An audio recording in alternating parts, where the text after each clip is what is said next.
안녕하세요. 오랜만에 인사드립니다. 김민성입니다.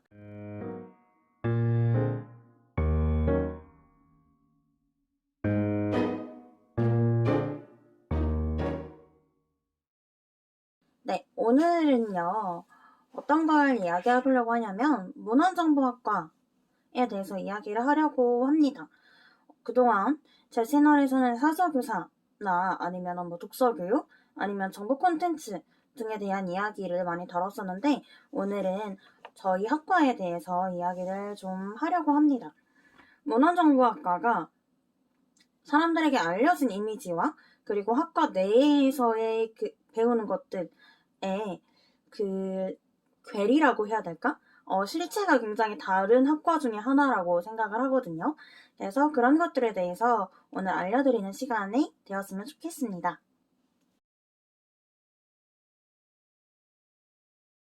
네, 문헌정보학과가 사설을 양성하는 곳이라는 것은 많이들 알고 계실 거라고 생각을 해요. 사실이기는 한데, 저는 이 사서라고 하는 그 직업의 명칭 때문에 저희 문헌정보학과에 대한 오해가 생기는 거라고 생각을 하는데요. 사서라고 하는 것의 그 뜻을 살펴보면, 맡을 사와 글 서자를 써서 글을 수호하는 사람, 글을 맡는 사람, 요 정도로 해석이 될 수가 있는데, 저희가 사서라고 했을 때 흔히 사서를 볼 수 있는 장소는 도서관이라서, 도서관에서 책을 관리하는 사람, 도서관에서 일을 하는 사람, 이런 정도로만 인식을 하고 계시는 것 같아요. 그래서 대학에 가서도 뭔가 책을 많이 읽고 책에 대해서 토론하고 뭐 그럴 거라는 오해를 많이 받는 것 같아요. 책 많이 읽을 것 같다, 이런 생각들을 많이 하실 것 같은데, 실제로 그런 공공도서관에서 일하는 꿀보직을 희망을 하면서 문헌정보학과에 진학하는 사람들이 많다는 것을 알고 있어요. 그래서 문헌정보학과에 오면 어떻게 되느냐? 크게 실망을 하죠. 그런 것들에 대한 부푼 기대가 있었던 친구들은 문헌정보학과에 와서 많이 실망을 하는 걸 봤어요. 왜냐하면 문헌정보학과에 오면 책에 대해서 배우지는 않거든요. 그래서 아마 맨 처음에 들어갔을 때 뭐 개론서 이런 것들 보면 정보란 무엇인가에 대한 이야기부터 시작을 하는데, 이게 초중고 교육 과정에서의 뭔가 연결고리가 없는 내용이기 때문에 굉장히 낯설어하고 한 번도 들어본 적이 없는 내용들이 나오다 보니 굉장히 생소하게 생각하고 거기에서 이탈을 하는 경우가 많이 발생하는 것 같고, 그러면서 이제 현실과 이상의 그런 괴리 때문에 문헌정보학과에 잘 적응하지 못한다라고 생각을 합니다. 실제로 제가 학교에 다녔을 때 저희 과에도 도서관에서 편하게 책 읽고 책 정리하는 그런 사설을 꿈꾸면서 문헌정보학과에 진학을 한 친구들이 꽤나 많았고요. 그런 친구들 거의 다 학과 공부가 내 적성에 안 맞는다라고 이야기한 동기들이 많았죠. 제 경험상. 그리고 과 특성상 조용하고 내성적인 친구들이 많아요. 그런 친구들이 많이 모여서 그런 거일 수도 있는데, 문화정보학과가 생각보다 조별과제도 있고, 정보자료 많이 큰 사람도 많이 보는 직업 중에 하나거든요, 사서가. 근데 다들 책만 너무 좋아해. 그리고 혼자 있는 걸 너무 즐겨. 그래서 낯을 많이 가리고 발표하는 걸 어려워하고 하다 보니까 이제 학과 공부가 점점 더 어려워지고 흥미를 잃고 그렇게 됐던 것들이 아니었나라는 생각이 듭니다. 아무튼 그래서 저는 이런 안타까운 상황들을 많이 봤기 때문에 오늘은 제가 대학교 4년 동안 다니면서 배웠던 과목들에 대해서 간략하게 설명을 해드리면서 문헌정보학과에 대한 진실을 조금 파헤쳐 볼 수 있는 시간을 갖도록 하겠습니다. 문헌정보학과를 희망하시는 분들께 많은 도움이 되셨으면 좋겠어요. 네, 그럼 우선 첫 번째로 문헌정보학이라고 하는 학문에 대해서 먼저 조금 설명을 해드려야 될 것 같은데, 문헌정보학이라고 하는 것은 크게 5가지로 나누어 볼 수가 있어요. 5가지 영역으로 나누어 볼 수가 있는데, 정말 간단하게, 정말 비역적으로 단순화해서 설명을 드리면, 정보조직, 정보학, 정보서비스, 도서관 경영, 그리고 기록관리, 이렇게 5가지 영역으로 나누어 볼 수가 있어요. 정보조직 영역은 어떤 걸 하는 영역이냐 하면 자료 정리에 대한 연구를 하는 학문이라고 생각을 하시면 돼요. 대표적인 과목으로는 분류, 목록 이런 것들이 있는데, 이것들은 이제 2학년에 가면 보통 많이 배우시게 될 거예요. 분류론이라고 하는 것은 무엇이냐면, 도서관에 갔을 때 000부터 999까지 도서에 이렇게 다 번호가, 분류기호가 붙어 있는 걸 보신 적이 있으실 거예요. 네, 그런 분류법들에 대해서 배우는 건데, 한국에서 사용하고 있는 한국 십진 분류법뿐만 아니라 다양한 분류법들이 있거든요. 그것들에 대해서 배우는 과목이라고 생각을 하시면 돼요. 그래서 그러한 규정들, 규칙들을 익히고 어떻게 적용을 할 수 있는, 어떻게 적용을 하면 좋을지에 대해서 배운다라고 생각을 하시면 됩니다. 그리고 목록이라고 하는 것은요, 도서관에 가서 우리가 원하는 책을 찾을 때 컴퓨터에서 검색을 하죠. 책 검색을 하죠. 그럴 때 나오는 그 책에 대한 정보들이 목록화되어 있어요. 그쵸? 목록으로 다 정리가 되어 있잖아요. 작가, 제목, 출판사, 발행처, 발행지 뭐 이런 것들이 정리가 되어 있을 거예요. 그런 것들을 어떻게 작성을 해야 하는지를 배우는 학문이라고 생각을 해주시면 될 것 같아요. 실제로 이 과목들이 도서관 업무의 근간이기 때문에 사서 교사를 뽑는다거나 아니면 사서직 공무원을 뽑는다던가 이런 공무원 시험 과목에 다 포함이 되어 있고, 개인적으로 저에게는 문헌정보학에 정을 붙이게 해준 계기가 된 그런 과목들이지만, 저도 배울 때 굉장히 어려웠었고 실제로 많은 학생들이 어려워하는 과목이기도 합니다. 규칙들을 외우는 것도 외우는 거지만 다양한 예외 규정들이 있고, 또 사람이 직접 하는 일이다 보니까 뭐랄까 딱딱 맞아떨어지지 않는 경우들도 종종 있을 때가 있고 해서 그런 것들이 좀 어렵게 다가가는 것 같아요. 그렇지만 정말 중요한 과목이라는 거, 네, 까지 설명을 드리도록 할게요. 네, 두 번째 영역은요, 바로 정보학 영역인데요.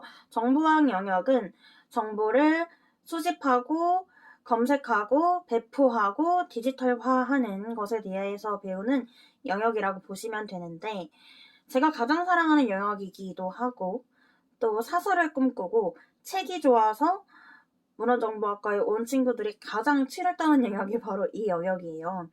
이 영역에 대해서는 설명을 제가 잘할 자신도 없고, 설명을 해봤자 좀 안 와닿으실 것 같아서 제가 배웠던, 수강했던 과목들을 소개를 해보려고 합니다.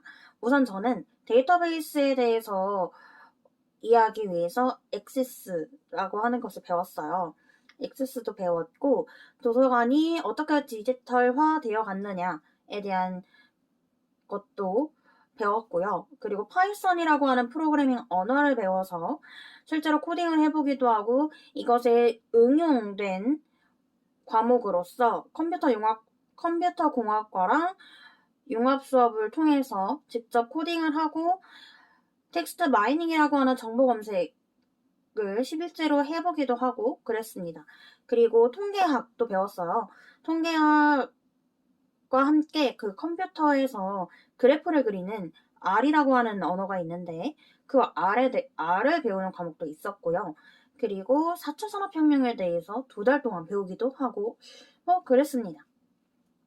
이 영역이 컴퓨터공학과랑 조금 겹치는 부분이라서, 물론 접근 방식은 굉장히 다르지만 겹치는 부분들이 있는 부분이라 이 과목을 접하면서 도서관에 흥미가 없는 학생들, 내가 뭐 사설을 꿈꾸면서 오진 않았는데 이 과목을 배워보니 내가 뭔가 이쪽으로 더 진출을 할 수 있을 것 같다라고 하는 친구들은 컴퓨터 공학을 복수 전공하기도 하고요. 4차 산업혁명이라는 요즘 시대의 그러한 흐름을 타고 많은 대학들에서 이 영역을 강조하는 추세고요. 실제로 국회도서관 사서 시험은 정보학으로만 시험을 보고 있어요. 그러면 이 정보학이라고 하는 것이 어느 정도의 비중이고 어느 정도의 중요성을 가지고 있는지를 아셨을 거라고 생각합니다. 네, 이제 세 번째 영역인데요. 세 번째 영역은 정보 서비스 영역입니다. 사서가 이용자에게 정보를 제공하기 위해서 정보 자료를 조사하고 제공하는 그런 과정들에 대한 연구라고 보시면 되고요. 정보 서비스를 해야 하는 이유라던가 어느 수준까지 우리가 서비스를 해야 되는가, 이용자와 만날 때는 어떤 태도를 취해야 되고 사서들이 정보를 어디에서 구해야 하고 또 어떠한 방식으로 제공을 해줘야 하나, 이런 것들을 고민하는 영역이라고 보시면 됩니다. 저희 학교에서는 도서관 콘텐츠를 어떻게 개발할 것인지를 배우기도 했습니다. 문화정보학의 꽃이라고 불릴 만큼 각종 사서 관련 시험에서 빠지지 않는 과목이기도 하고요. 저는 이 과목을 배우면서, 이 영역을 배우면서 가장 문헌정보학을 잘 나타내는 과목이 이 과목이구나 라고 느끼기도 했고, 굉장히 이타적인 학문이구나 라는 것을 느끼기도 했습니다. 철학적이지만 가장 실무적이기도 하고요. 네, 되게 재밌는 학문인 것 같아요. 영역인 것 같아요. 물론 저는 그렇게 그다지 크게 흥미를 느끼지는 않았습니다만, 많은 학생들이 어려워하지 않고 무난하게 잘 따라가는 그러한 영역들이 바로 이 정보 서비스 영역입니다. 그리고 이제 경영 영역에 대해서 이야기를 해보도록 할게요. 도서관과 정보센터를 어떻게 하면 조금 더 효율적이고 효과적으로 운영을 할까에 대한 연구를 하는 영역이 바로 이 경영 영역인데요. 저희 학교는 대학도서관과 학술정보센터 경영론, 그리고 학교도서관과 공공도서관 경영론 이런 식으로 나누어서 배웠고요. 다양한 경영 기법들을 배우고 인적 자원은 어떻게 활용하면 좋을지, 예산은 어떻게 써야 하는지, 홍보는 어떤 식으로 하면 좋을지에 대해서 배웠어요.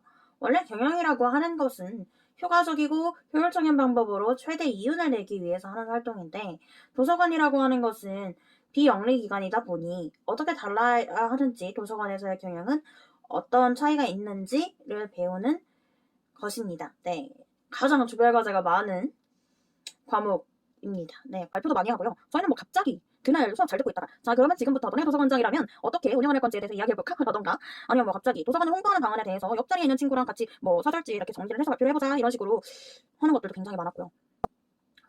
또 이제 장서개발론이라고 해서 도서관에서 수집하고 보존하고 서비스하는 그런 자료들을 어떤 기준으로 보고 어떻게 관리를 해야 하고, 그런 것들에 대해서도 배우게 됩니다. 책을 읽고 토론하기도 했고요. 독서 지도론이라고 하는 과목을 통해서 발달 단계에 적합한 도서를 이제 선택하고, 어떻게 독서할 때 어떠한 전략들을 사용을 해서 독서를 하면 좋을지, 아니면 독서 표현 활동이라던가 독서 지도를 하는 방법들에 대해서도 배우기도 합니다. 네, 그리고 마지막 영역인 기록 관리 영역인데요. 기록 관리, 보존, 검색 이런 것들에 대한 연구를 하는 영역인데, 기록 관리는 학교마다 조금씩 차이는 있어서 안타깝게도 제가 졸업한 학교에서는 기록 관리에 대한 과정이 학부 과정에는 없었고요. 왜 없었냐 하면, 기록 관리 전문 요원이 되기 위해서는 석사 이상을 취득해야 하기 때문에 학부 과정에는 그렇게 전문적으로 과정이 개설되어 있는 경우는 많지가 않아요. 기록물 관리는 행정기관이라던가 공단, 이러한 기업 아니면 조직에서 나오는 기록물들을 분류하고 보존기간을 정하고 이러한 일들을 하시는 분들이 하시는데요. 네, 기록물 관리는 대학원 이상 간다는 것까지만 제가 설명을 드릴게요. 네, 추가적으로 웹 인터페이스 설계라던가 도서관 법률과 저작권에 대한 과목들도 있었고요. 다양한 정보 매체에 관한 과목들, 그리고 굉장히 다양한 정보와 관련된, 그리고 정보를 수록하고 있는 매체에 관한 그러한 과목들이 학교마다 다르게 개설이 되어 있을 거예요. 네, 대학교는 학과에서 필수로 선정한 과목이 아니라면 자기가 듣고 싶은 과목을 수강하는 거니까 본인이 흥미를 느끼고 있는 그러한 영역들의 과목들을 선택을 해서 들어주시면 되겠죠. 그래서 제가 지금 설명드린 것도 약간의 편향성은 있다는 것을 조금은 감안을 해주시면 좋겠습니다. 네, 지금까지 문헌정보학과의 교육 과정, 그리고 문헌정보학의 어떤 영역들에 대해서 살펴보면서 문헌정보학의 실체를 파악해 보았는데요. 환상이 조금 깨지셨나요? 지금까지 뭔가 문헌정보학과 사서라는 직업을 책을 공부하는 사람, 책에 대한 지식이 많은 사람 정도로만 인식을 하셨다면, 이제부터는 시야를 조금 넓히셔서 정보에 대해서 연구를 하는 사람 학문 이렇게 생각을 해주시면 좋을 것 같습니다. 이제 뭐 고등학교 교육 과정 자체가 모니까 통합 체계로 가고 있기는 하지만 흔히들 사람들이 많이 이야기하는 어떤 그 문과머리라고 하죠. 그런 문과머리를 가지고 있는 분들이 문헌정보학과에 오면은 많이들 어려워하는 것 같아요. 제가 오늘 이야기한 것 중에서 뭐 베스트셀러는 뭐고 이 책은 뭐가 재밌었고 이렇게 막 토론하는 그런 과목들 거의 없었잖아요. 네. 물론 이런 것들에 대해서 많이 알아둬야 하는 건 맞아요. 현장에 우리가 나갔을 때, 현장에서 직접 우리가 일을 할 때 이용자분들이 뭐 요즘 잘 나가는 책이 뭐예요? 어떤 작가님 책 재밌었는데 그 작가님 책도 없나요? 아니면 이거 숙제를 해야 되는데 이거랑 관련된 책 뭐가 있을까요? 뭐 이런 식으로 물어보셨을 때 대답을 못한다라고 하는 거는 사서로서 굉장히 부끄러운 일이 되는 거거든요. 그렇지만 그거는 이제 개인이 챙겨야 할 부분이라는 거죠.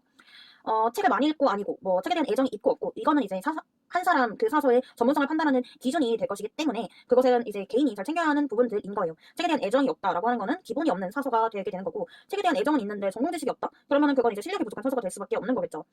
그렇지만 그거는 이제 개인이 해야 되는 영역인 거고 학교 차원에서 뭔가 책을 많이 읽히고 책에 대해서 토론하고 그러는 학문 그러는 학과는 아니라는 것을 알고 계셔야지 문화정보학과에 오셨을 때 후회를 안 하실 수 있을 것 같아요. 네, 오늘 이렇게 해서 제가 문화정보학과에 대한 설명을 간단하게, 정말 간단하게 설명을 해드렸는데 긴 영상 봐주셔서 너무너무 감사드리고 혹시 문헌정보학과에 대해서 궁금한 점이 있다면 댓글로 남겨주시면 제가 아는 범위 한해서 최대한 많이 알려드릴 수 있을 것 같아요. 네, 질문 있으시면 댓글로 남겨주시고 부디 문헌정보학과를 희망하는 많은 분들에게 또는 문헌정보학과에 1학년 입학하셨는데 진로에 대해서 고민이 있으신 많은 분들께 도움이 되셨길 바라면서 다음에 더 유익한 영상으로 찾아오도록 할게요. 안녕!